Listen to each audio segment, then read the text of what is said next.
Kejagung diminta bahkan dituntut lebih, tak hanya menangkap Zarof Richard, mantan pejabat di Mahkamah Agung, tapi juga mantan-mantan pejabat di Mahkamah Agung lainnya yang notabene jauh lebih tinggi pangkatnya dari Zarof Richard ini. Zarof Richard harus dipaksa bernyanyi buat mengungkapkan jaringannya atau siapa-siapa saja yang terlibat pernah berurusan dengan dirinya. Jangan sampai ia hanya menanggung sendirian, seperti tradisi dalam jaringan mafia yang ada di dalam film. Jika tertangkap, cukup dirinya saja yang tertangkap, harus tutup mulut, kalau perlu menelan sebuah pil agar tewas seketika.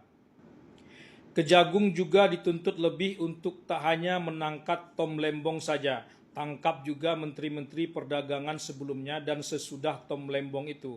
Ada 4 menteri perdagangan setelah Tom Lembong pada periode 2015-2016 dan semuanya membuat kebijakan impor gula yang sama, bahkan jauh lebih besar dibandingkan yang dilakukan di era Tom Lembong. Tabelnya sudah beredar luas di media sosial. Zulkifli Hasan, Menko Bidang Pangan Indonesia, tentu paling disorot karena sebelumnya dia adalah Menteri Perdagangan. Kalau hanya berhenti pada Tom Lembong, berarti Kejagung sudah tebang pilih. Berbeda dengan Zarof Richard, tak ada uang yang diperagakan pada kasus Tom Lembong. Pada kasus Zarof Richard, naik pula jakun-jakun kita melihat uang sebanyak entah itu. Sampai-sampai pengamat politik sekaliber Ikrar Nusa Bakti harus mengatakan bahwa ia hanya butuh uang segepok saja dari yang diperagakan Kejagung itu. Maka selesai sudah hidupnya. Uang sebanyak itu disimpan di rumah Zarof Richard buat apa? Sementara pada kasus Tom Lembong tak ada uang yang diperagakan. Bahkan kabarnya Kejagung belum menemukan aliran uang ke arah Tom Lembong. Kejagung jangan sampai bercanda soal ini.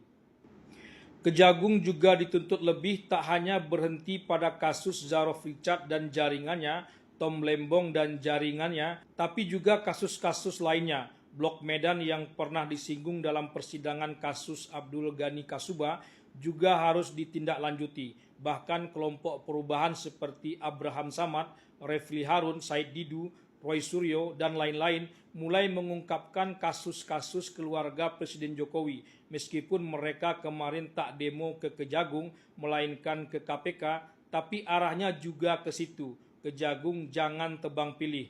Agaknya mereka sudah merelakan Tom Lembong sebagai tersangka. Aliran dana hanya soal waktu saja.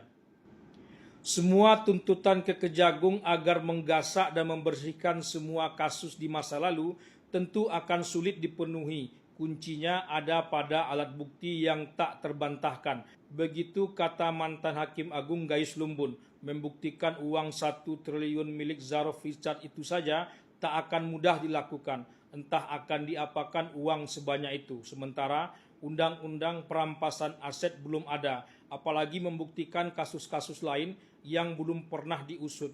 Karena berbagai alasan, pemerintahan Prabowo Gibran memang akan menutup segala kebocoran, tapi bukan yang terjadi di masa lalu, melainkan di masa depan.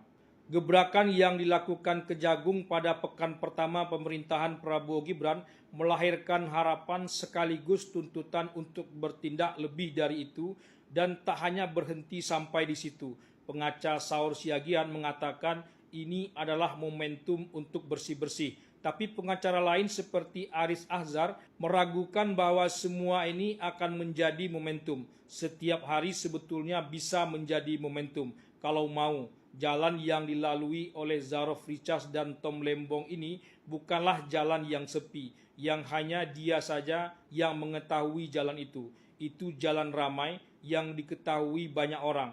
Dan tak hanya oknum hakim, tapi juga oknum jaksa dan polisi pun ada di situ.